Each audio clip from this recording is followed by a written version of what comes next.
साईं की इबादत का जिस घर में दीपक जलता है, साईं की इबादत का जिस घर में दीपक जलता है, दुख दर्द का अंधियारा वहाँ खुशियों के नूर में ढलता है। ओम साई राम, नमस्कार, प्रणाम। मैं सचिन माधव सुपेकर आप सभी का साईं के दीवाने चैनल पर एक बार फिर से हार्दिक स्वागत करता हूँ। 19वीं सदी के उत्तरार्ध से 20वीं सदी के शुरुआती 2 दशकों तक अपनी पावन उपस्थिति से शिरडी की कण कण मिट्टी को स्वर्गिक दिव्यता प्रदान करने वाले तथा तब से लेकर अपनी महासमाधि के बाद से आज तक के इस क्षण तक कितने ही साईं भक्तों के तारणहार, उनके दुख भंजक बनने वाले कृपा सिंधु श्री साईनाथ के कई स्वरूप हम देखते हैं।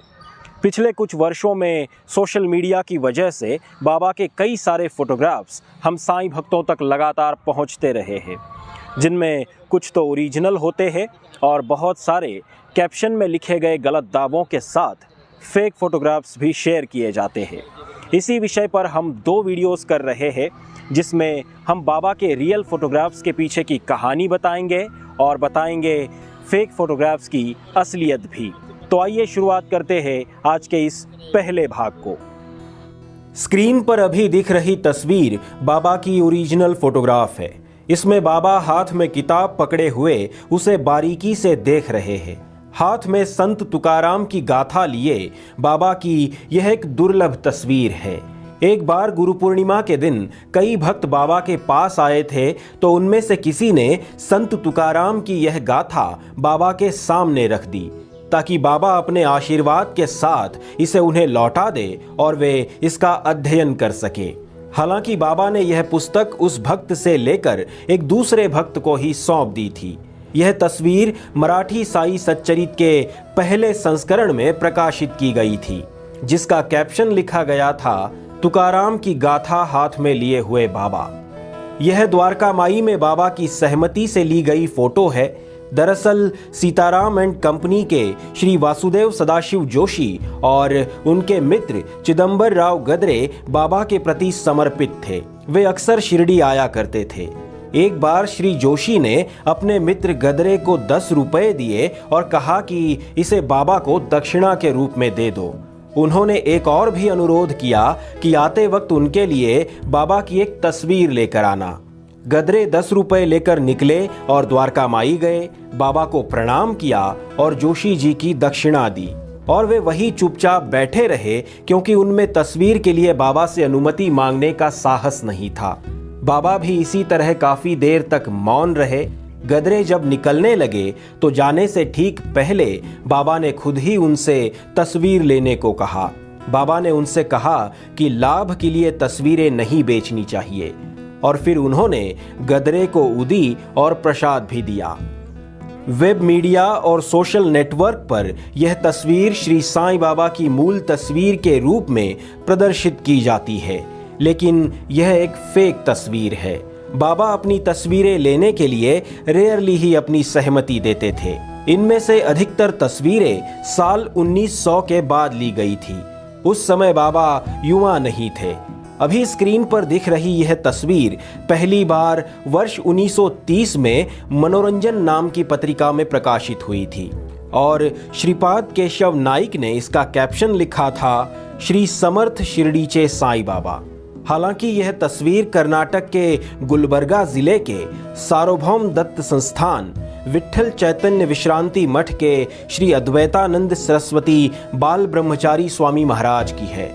गणगापुर के इन स्वामी जी ने भाद्रपद वेद पंचमी शक 1830 अर्थात अंग्रेजी कैलेंडर के अनुसार वर्ष 1908 में समाधि ली थी। यह जानकारी एक ऐसे व्यक्ति द्वारा प्रदान की गई थी जिसके पिता इन स्वामी के शिष्य थे और उनके घर में यह तस्वीर उनके पिता के समय से थी।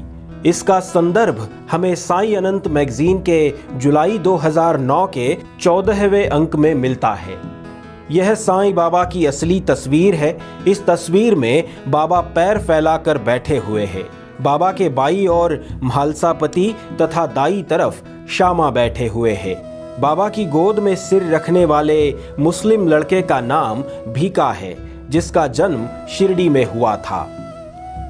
यह फोटो बाबा की तस्वीर के रूप में प्रसारित की जाती है, लेकिन बाबा की यह मूल तस्वीर नहीं है, बल्कि बाबा के एक महाभक्त अब्दुल बाबा की है, जो लगभग श्री साईं बाबा के समान दिखते थे। वे कई वर्षों तक शिरडी में रहे और आज भी चावड़ी के सामने इन अब्दुल बाबा की झोपड़ी है। ऐसी ही एक और तस्वीर है जिसे बाबा की मूल तस्वीर के रूप में प्रदर्शित किया जाता है और जिसे देखकर कई साईं भक्त भी धोखा खा जाते हैं। पर यह साईं बाबा की फोटो नहीं है। यह तस्वीर दरअसल गिरगांव मुंबई के साईं भक्त संत कामू बाबा की है। बाबा की यह फोटो आपने कई बार देखी होगी और शायद आप इसे अपने घर में पूजते भी होंगे। धुनी माँ के सामने बैठे साईं बाबा की यह मूल तस्वीर है जो बाबा के काल में ली गई थी। यह तस्वीर बाबा की सबसे पुरानी तस्वीरों में से एक है, जिसमें वे धुनी माई के सामने अपना दाहिना हाथ कान के पास रखकर बैठे हैं। अपनी युवावस्था में दिख रहे बाबा की यह तस्वीर वर्ष 1903 में पुणे के फोटोग्राफर श्री काशीनाथ गोड़े द्वारा ली गई थी। इस तस्वीर की पहली छपाई अहमदनगर में साईं भक्त स्वर्गीय दामू अन्ना रासने की दुकान में हुई थी। इस तस्वीर की एक प्रति आज भी संग्रहालय में रखी गई है। इसी तस्वीर की यह रंगीन पेंटिंग है जिसे मुंबई के किसी भक्त द्वारा बनवाया गया था। इस पेंटिंग को प्रोसेशन के साथ द्वारका माई ले जाया जाता है, जहां शिरडी में प्रमुख त्योहारों के दौरान साई सच्चरित का अखंड पारायण होता है। उत्सव के पहले दिन इस पेंटिंग को समाधि मंदिर से द्वारका माई ले जाकर वहां स्थापित किया जाता है और फिर पारायण समाप्त होने के बाद इसे सवाद्य फिर द्वारका माई से समाधि मंदिर वापस लाया जाता है और समाधि मंदिर के गर्भगृह में छोटे कांच के केसिंग में इसे रखा जाता है। शिरडी आने वाले साईं भक्त समाधि मंदिर के गर्भगृह में बाईं ओर रखी इस तस्वीर को देख सकते हैं। द्वारका माई के सभा मंडप में बैठे साईं बाबा की यह वास्तविक तस्वीर है। इस दुर्लभ तस्वीर में बाबा अब्दुल बाबा के साथ ओटा पर बैठे दिखाई देते हैं, जो द्वारका माई की पहली सीढ़ी पर बैठे हैं। तीसरी सीढ़ी पर श्री तात्या कोते पाटिल हाथ में किताब लिए बैठे हैं, जिनकी पहचान उनके वंशजों ने की है। बाबा के बगल में दक्षिणी सीढ़ी पर नानावली बैठे हैं। अभी स्क्रीन पर दिख रही तस्वीर भी कई बार बाबा की तस्वीर बताकर शेयर की जाती है, लेकिन यह बाबा की मूल तस्वीर नहीं है। इसके मुख्य दो कारण बताए जा सकते हैं। उनका सिरवेश, उनका जो हेडगियर है वह ढीला और लटका हुआ है और उनकी बाईं ओर एक गांठ में बंधा नहीं है, जैसा कि बाबा हमेशा करते थे। यहाँ तक कि उनकी भिक्षा मुद्रा में भी उनका सिरवेश उनके बाईं ओर एक गांठ में बंधा हुआ रहता था। इसके अलावा इसमें ऐसा नहीं लगता कि इन्होंने कफनी पहन रखी है। यह एक शॉल की तरह दिखती है जो बाबा नहीं ओढ़ते थे। वहीं ये तस्वीर भी बाबा की असली तस्वीर नहीं है, बल्कि यह बाबा पर बनी मूवी का एक स्टिल है। इस तस्वीर को शेयर करते हुए कई बार यह बाबा की ओरिजिनल फोटो होने का दावा किया जाता है, जिसमें साईं बाबा को तोते के साथ दिखाया जाता है और बताया जाता है कि यह फोटो वर्ष 1906 में ली गई थी। परंतु आपको बता दें कि यह साईं बाबा की मूल तस्वीर नहीं है। अदृश्य साईं बाबा के नाम से मशहूर यह तस्वीर वर्ष 1912 में गोपाल दिनकर जोशी नाम के एक भक्त ने ली थी। हर सुबह नाश्ते के बाद बाबा लेंडी बाग जाते थे। साठेवाड़ा में रुके हुए भक्त बाबा और उनके प्रोसेशन का बेसब्री से इंतजार करते थे, ताकि वाड़े के कोने पर जब वे आए तो उन्हें बाबा के दर्शन मिल सके। बाबा भी कुछ देर वहां खड़े रहकर उनकी इच्छा पूरी करते थे। श्री गोपाल जोशी बाबा की एक तस्वीर लेना चाहते थे।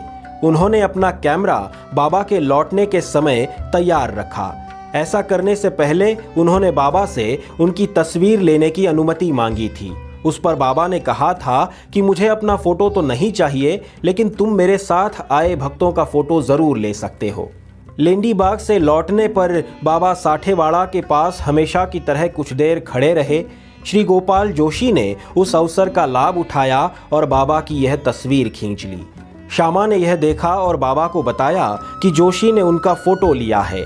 बाबा ने फिर वही बात दोहराई कि मुझे अपनी किसी तस्वीर की ज़रूरत नहीं है, मुझे इसका क्या करना है। इसके बाद जोशी ने तस्वीर छपाई और उन्हें बड़ा ही आश्चर्य हुआ कि इसमें बाबा दिखाई नहीं दे रहे हैं, केवल उनके पैर दिख रहे हैं। छाता, भागोजी शिंदे और अन्य भक्त स्पष्ट रूप से दिखाई दे रहे हैं, लेकिन बाबा के स्थान पर एक चमकदार रोशनी है और केवल उनके पैर दिखाई दे रहे हैं। यह तस्वीर सर्वप्रथम चतुर्थ वर्ष के साईं लीला मैगजीन में प्रकाशित हुई थी। स्क्रीन पर दिख रही यह भक्तों के साथ श्री साईं बाबा की एक अत्यंत दुर्लभ मूल तस्वीर है। पत्थर पर बैठे बाबा की यह तस्वीर वर्ष 1903 में ली गई थी। इसे अहमदनगर के पुपल फोटो स्टूडियो के मालिक श्री पुपल ने लिया था, जो आज भी उनके परिवार के पास है। उन्होंने अंग्रेज़ों से फोटोग्राफी सीखी थी और चूंकि उनके पास अपना फोटो स्टूडियो भी था, इसलिए उन्होंने यहाँ शिरडी आकर बाबा की यह फोटो खींची थी, जिसका रेफरेंस डॉक्टर विन्नी चितलूरी द्वारा लिखित पुस्तक बाबाज ऋणानुबंध में मिलता है। अक्सर शेयर की जाने वाली बाबा की यह तस्वीर दरअसल फोटो नहीं है, बल्कि श्री श्यामराव जयकर द्वारा बनाई गई एक पेंटिंग है। एक दिन जब बाबा स्नान करने के लिए तैयार हो रहे थे, तब श्री रामचंद्र आत्माराम तरखड़ और श्री जयकर द्वारका माई में चले गए। सूर्य की किरणें बाबा पर पड़ रही थी और उनका पूरा शरीर प्रकाशित हो रहा था। ऐसा प्रतीत हो रहा था मानो हजारों सूर्यों की आभा वहां पर चमक रही हो। तुरंत तरखड़ जी ने श्री जयकर से उस दृश्य को अपने दिमाग की आंखों में कैद करने और उनके लिए बिल्कुल वैसा ही एक चित्र बनाने के लिए कहा। इसके बाद श्री श्यामराव जयकर ने यह चित्र बनाया, जो आज भी मुंबई के सांता क्रूज में रहने वाले उनके डिसेंडेंट श्री वीरेंद्र तरखड़ जी के घर में मौजूद है। अगले भाग में भी हम इसी तरह बाबा के और कई सारे फेक और रियल फोटोग्राफ्स की पड़ताल करेंगे। वीडियो पसंद आया हो तो इसे लाइक और शेयर ज़रूर करिएगा। बाबा की पूजा सामग्री से जुड़ी कोई भी चीज़ शिरडी साईं दरबार से अपने घर मंगाने के लिए हमारी sainkedivane.com इस वेबसाइट को आज ही विजिट करें। मिलते हैं अगले वीडियो में, अपना ख्याल रखें। ओम साई राम।